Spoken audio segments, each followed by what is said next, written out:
नमस्कार, कैसे हैं? नमस्कार, मैं हूं राकेश, आप लोगों के सामने स्वागत करता हूं। उम्मीद करता हूं आप सभी लोग बहुत अच्छे होंगे, अपनी प्रिपरेशन में लगे होंगे, ज़रूर लगे रहिए। उम्मीद करता हूं कि आप सभी लोगों ने अपने त्यौहार को बहुत अच्छे से मनाया होगा और ये त्यौहार आप लोगों को और जीवन में मजबूती के साथ आगे बढ़ने के लिए प्रेरित कर सके और आप फिर से रिफ्रेश होकर अपनी पढ़ाई को और मजबूत कर सकें और अपने लक्ष्यों को प्राप्त कर सकें। किसी प्रकार के लक्ष्य हों वो।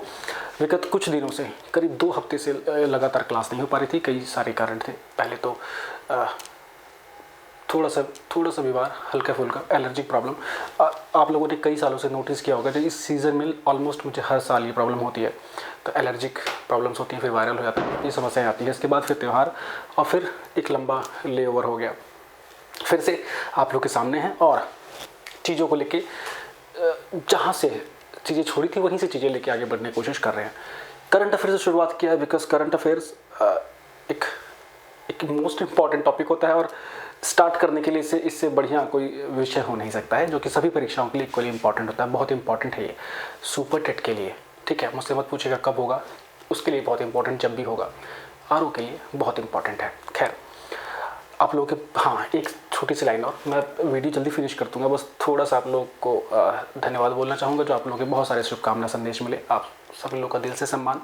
आप सब लोगों के निरंतर, बहुत सारे लोग निरंतर मैसेजेस करते रहते हैं पढ़ाई से रिलेटेड कि सर इस सब्जेक्ट की क्लास कब हो जाएगी या क्लासेस कब से रिज्यूम होंगी। बहुत से लोगों ने संदेश दिए। उनको क्लास की चिंता नहीं थी, वो मेरी वेलबींग के ऊपर कि क्लास ठीक है, जब होगी आप अपनी तबीयत आप कैसी है आपकी। तो बहुत अच्छा लगा। थैंक यू सो मच आप लोगों के लिए। और बस मैं इतना ही बोल सकता हूँ, इससे ज़्यादा तो मैं बोल नहीं सकता, लेकिन आपकी भावनाओं का बहुत ज़्यादा सम्मान, ठीक है। तो चलिए करंट अफेयर्स को लेकर आगे बढ़ते हैं और यहाँ पे करंट अफेयर्स तेज़ी के साथ मिलेंगे। फिर विषयवार पूरी कंसेप्चुअल थ्योरेटिकल क्लासेस आप लोग के सामने मैं दूंगा। साथ में ऑब्जेक्टिव क्वेश्चंस की जो क्लासेस हैं वो भी आपको मिलती रहेंगी। तो चलिए, करंट अफेयर्स में थोड़ा सा टॉपिक है, कुछ करंट है, गारंटी से पेपर में क्वेश्चन आएंगे। करंट की जो ये सीरीज़ है, इसमें मतलब मोस्ट इंपॉर्टेंट करंट अफेयर्स होंगे जो कि परीक्षा में वो आएंगे, कोई रोकने वाला है नहीं। आपको देख के भी लगेगा कि हाँ, ये आ सकते हैं, ठीक है। चलिए, नोट्स अगर बनाते रहेंगे तो ज़्यादा बेहतर है, क्योंकि खुद से बनाएंगे तो चीज़ें हमेशा के लिए रिवाइज हो जाएंगी। वो पहला क्वेश्चन है, शक्ति 2021 एक मिलिट्री एक्सरसाइज है, उसकी बात कर रहा हूँ मैं। एक युद्ध अभ्यास होने जा रहा है 15 तारीख से, ठीक है। पेपर में आएगा ये। विगत कुछ वर्षों में भारत के और फ्रांस के जो रक्षा संबंध हैं बहुत ही अपने उच्चतम स्तर पर चल रहे हैं, वर्तमान में भी उच्चतम स्तर पर चल रहे हैं। उसका एक नमूना आपके सामने एक फिर मिलता हुआ कि ऑपरेशन शक्ति या मिलिट्री एक्सरसाइज शक्ति 2021 जो कि 15 नवंबर से होने जा रही है फ्रांस के शहर फ्रेजस में, ठीक है जी। इसमें भारत की ओर से भारतीय जो थल सेना है, ये आर्मी की एक्सरसाइज है जी, ठीक।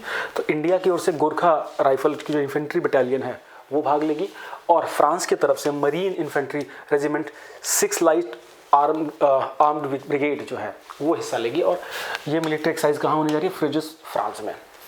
2 वर्षों में एक बार बाइनियल ये युद्ध अभ्यास होता है, ठीक है। अब भारत और फ्रांस के बीच में 3 बाइनियल युद्ध अभ्यास होते हैं, एक गरुण, वरुण और शक्ति। जो गरुण है वो आपका एयरफोर्स के साथ एक युद्ध अभ्यास होता है हर 2 वर्ष में, जो किसी वर्ष अभी तक नहीं हुआ है। वरुण नेवी के साथ, है ना, नेवी के साथ युद्ध अभ्यास होता है, जो कि अभी अप्रैल में हुआ था। कहाँ पे? अरब सागर में। इसके अलावा डेजर्ट ईगल भी इस साल हुआ है जोधपुर में, ठीक, याद कर लीजिएगा। ये एयरफोर्स का था, ठीक। तो इस साल एयरफोर्स का एक हो चुका है, इस साल नेवी का एक हो चुका है, अब आर्मी का होने जा रहा है। और अभी एक गरुड़ जो है ये आपका होगा, जब भी होगा 2 साल पे होते हैं। इन तीनों में खास बात क्या है कि ये तीनों 2 साल में होते हैं एक बार। शक्ति, गरुड़ और वरुण क्लियर कट कर लीजिएगा, इससे आगे आप भूलेंगे ही नहीं बिल्कुल भी, ठीक है। इस युद्ध अभ्यास का जो थीम है वो क्या है, जो लक्ष्य है वो क्या है? इस युद्ध अभ्यास का लक्ष्य काउंटर टेररिज्म, आतंकवाद से किस प्रकार लड़ा जाए, वो एक प्रकार से इसका लक्ष्य होगा। और इन समस्याओं को निपटने के लिए किस प्रकार से इंक्लूसिव, समावेशी तरीके से हमें अपनी सामरिक शक्तियों को मजबूत करना है। ठीक हो गया, डन। यहाँ से क्वेश्चन आ सकता है, गारंटी से आएगा। आरओ में या सुपर टेट में दोनों में देखने को मिल सकता है। पूर्वांचल एक्सप्रेसवे कोई रोकने वाला नहीं है। उत्तर प्रदेश के लगभग पेपरों में या भारत की जो प्रतिष्ठित परीक्षाएं हैं उसमें आपको देखने को मिलने जा रहा है। पूर्वांचल एक्सप्रेसवे जो कि जनता के लिए 16 नवंबर से शुरू हो जाएगा। हाँ, 16 नवंबर से खोल दिया जाएगा। 15 नवंबर को प्रधानमंत्री नरेंद्र मोदी जी के द्वारा इसको जनता को समर्पित किया जाएगा, ठीक। ठीक है, बहुत ध्यान से देखना है आपको। 340 किलोमीटर की लेंथ है। अभी एट प्रेजेंट में सबसे लंबा एक्सप्रेसवे आपको देखने को मिलेगा। इससे पहले आगरा से लखनऊ एक्सप्रेसवे जो था वो 302 किलोमीटर का, वो एक बड़ा एक्सप्रेसवे था। और इस एक्सप्रेसवे के बनने से दिल्ली से और गाज़ीपुर तक, मतलब बिल्कुल बिहार बॉर्डर अगर आप जाएँ हैदरिया तक, तो वो बिल्कुल कनेक्ट हो जाएगा। दिल्ली से अगर आप नोएडा जाते हैं तो नोएडा से फिर आपको ताज एक्सप्रेसवे जो है, यमुना एक्सप्रेसवे जिसे बोलते हैं, 165 किलोमीटर का, वो फिर आगरा तक है ग्रेटर नोएडा से, और फिर आगरा से लखनऊ तक 302 किलोमीटर, और फिर लखनऊ से यहाँ आपका गाज़ीपुर तक 340 किलोमीटर। कहाँ से शुरू होगा? ये शुरू होगा चांद सराय, ठीक है, जो कि लखनऊ डिस्ट्रिक्ट में जो गोसाईगंज है वहाँ पे चांद सराय नाम की जगह, और ये हाईवे एक्सप्रेसवे ख़त्म होगा हैदरिया, जो कि गाज़ीपुर डिस्ट्रिक्ट में आपका लगता है। कुल मिला के 9 डिस्ट्रिक्ट से ये एक्सप्रेसवे आपका गुजरेगा पूर्वांचल, और बहुत तेज़ी से बहुत बड़ा रोड नेटवर्क का हिस्सा बनने जा रहा है। इसके साथ ही वाराणसी से गोरखपुर लिंक एक्सप्रेसवे से ये कनेक्ट हो जाएगा, तो वो भी बहुत फ़ायदेमंद होने जा रहा है। अब आप पहले देख लीजिए इसकी कुछ बेसिक चीज़ें जो पेपर में पूछी जा सकती है। 14 जुलाई 2018 को इसकी ले डाउन हुई थी, इसकी आधारशिला रखी गई थी पीएम मोदी जी के द्वारा, ठीक है, उन इनॉग्रेशन उन्हीं के द्वारा हो रहा है। लखनऊ से शुरू होगा, बाराबंकी, अमेठी, सुल्तानपुर, अयोध्या, अंबेडकर नगर, आजमगढ़, मऊ, गाज़ीपुर, और जहाँ तक मुझे पता है आजमगढ़ में इसकी जो लेंथ है वो सर्वाधिक है ना, जो डिस्ट्रीब्यूशन है किलोमीटर्स का वो सर्वाधिक यहाँ है आजमगढ़ इटसेल्फ बहुत बड़ा जिला है, ठीक है, तो आपको ये भी थोड़ा ध्यान देना होगा। इसके अलावा यूपी में और भी कई सारे एक्सप्रेसवे पे काम पे हैं। गंगा एक्सप्रेसवे का काम हो रहा है जो प्रयाग तक जाएगा मेरठ से, अगर वो बन गया तो 594 किलोमीटर का वो 8 लेन का एक्सप्रेसवे होगा। जो ये है ये 6 लेन का है, ठीक है, तो बहुत बड़ा एरिया डेवलप हो जाएगा। देश का सबसे पहला एक्सप्रेसवे मुंबई पुणे एक्सप्रेसवे था 94 किलोमीटर वाला, वो भी आप लोगों को पता होगा, तो ये इंपॉर्टेंट है। इसके अलावा एक बुंदेलखंड एक्सप्रेसवे भी रेडी हो रहा है। उसके साथ साथ गोरखपुर जो लिंक एक्सप्रेस रोड हम लोग बोल रहे हैं कनेक्टिंग रोड, वो डेवलप हो रहा है। तो देखा जाए तो उत्तर प्रदेश में जो एक्सप्रेसवे की मात्रा है सर्वाधिक के रूप में बनी रहेगी।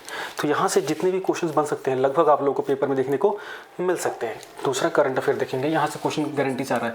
मैंने COP को आज जानबूझ के शामिल नहीं किया, बिकॉज COP के ऊपर एक डिटेल लेक्चर आएगा। UNFCCC के जो कन्वेंशन ऑफ पार्टीज 26वीं जो बैठक हुई है जिसमें मोदी जी हिस्सा लेके आए, उसके बाद डिटेल वीडियो डालूंगा जिसमें गारंटी से क्वेश्चन आएगा। उसके इतिहास से लेके उसका पूरा बैकग्राउंड में हम लोग उसको डिटेल में डिस्कस करेंगे।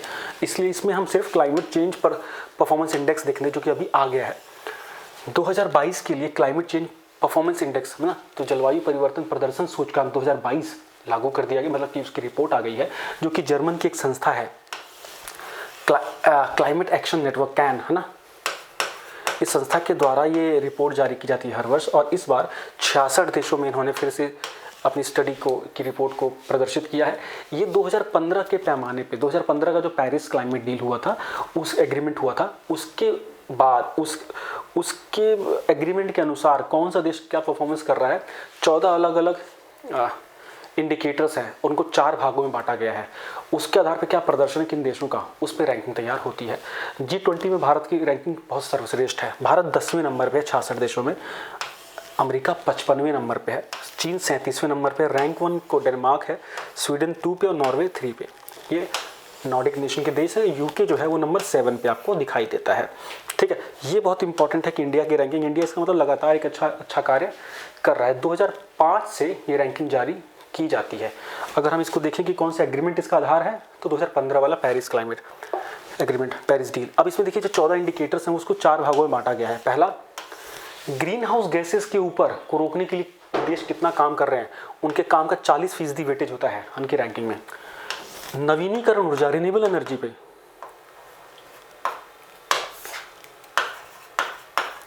नवीकरणीय ऊर्जा के ऊपर कौन सा देश कितना काम कर रहा है, इसका 20% वेटेज है।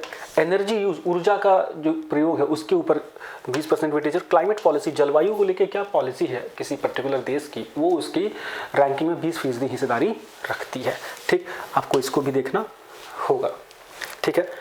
नेक्स्ट पॉइंट की ओर अगर चलें, S-400 की न्यूज़ आप लोगों ने समाचारों में देखी होगी, गारंटी से क्वेश्चन आएगा। S-400 बेसिकली एक बहुत ही उन्नत और अब तक का इवन सबसे सर्वश्रेष्ठ एंटी मिसाइल डिफेंस सिस्टम है। मतलब मिसाइल जो आती हैं, अटैक करती हैं, उनको नष्ट करने वाला एक ऐसा डिफेंस सिस्टम है। मतलब कि एक डिफेंस दीवार एक प्रकार की है, जो कि कोई अगर मिसाइल आपके पास आएगी तो ये उसको भेद करके, उसको पहले पता लगा करके और नष्ट कर देगा। कि इसकी क्वालिटी क्या है, 400 किलोमीटर की दूरी में, है ना, ये मिसाइल को नष्ट कर सकता है। इवन 5th जनरेशन जो विमान फाइटर प्लेन है, जैसे रफाल, वो भी लगभग 5th जनरेशन फाइटर प्लेन है, उस ऐसी क्वालिटी वाले प्लेन्स, फाइटर जेट्स को भी ये नष्ट कर सकता है टारगेट बना के। एक राउंड में करीब 72 फायर हो सकते हैं 36 बार में, ठीक है, और एक साथ 3 रॉकेट दागे जा सकते हैं। ये बहुत कारगर है सरफेस टू एयर मिसाइल पे, सतह से हवा में मार करने वाली मिसाइल जो सबसे खतरनाक होती हैं। ठीक हो गया। रशिया के द्वारा इसका निर्माण किया गया और S-400 इसीलिए बोला गया, 400 किलोमीटर की दूरी में पूरे सुरक्षा चक्र बना के रखता है। भारत के लिए बहुत ही ज़रूरी है ये। अब ये न्यूज़ में क्यों आया? न्यूज़ में आया कि भारत को इसकी पहली खेप अब मिलनी शुरू हो जाएगी, ठीक है। और ये एक और बहुत जियोपॉलिटिकल सिचुएशन क्राइसिस खड़ा होने वाला है, बिकॉज अमेरिका एक धुर विरोधी है रशिया का, और इस वेपन को खरीद फरोख्त पे अमेरिका ने डायरेक्टली रोक लगा रखी है अपने देशों, अपने मित्र देशों के लिए, कि जो अगर ये इन वेपन्स को लेगा, अमेरिका उसके ऊपर आर्थिक प्रतिबंध लगा सकता है, वहाँ की संस्थाओं के ऊपर प्रतिबंध लगा सकता है।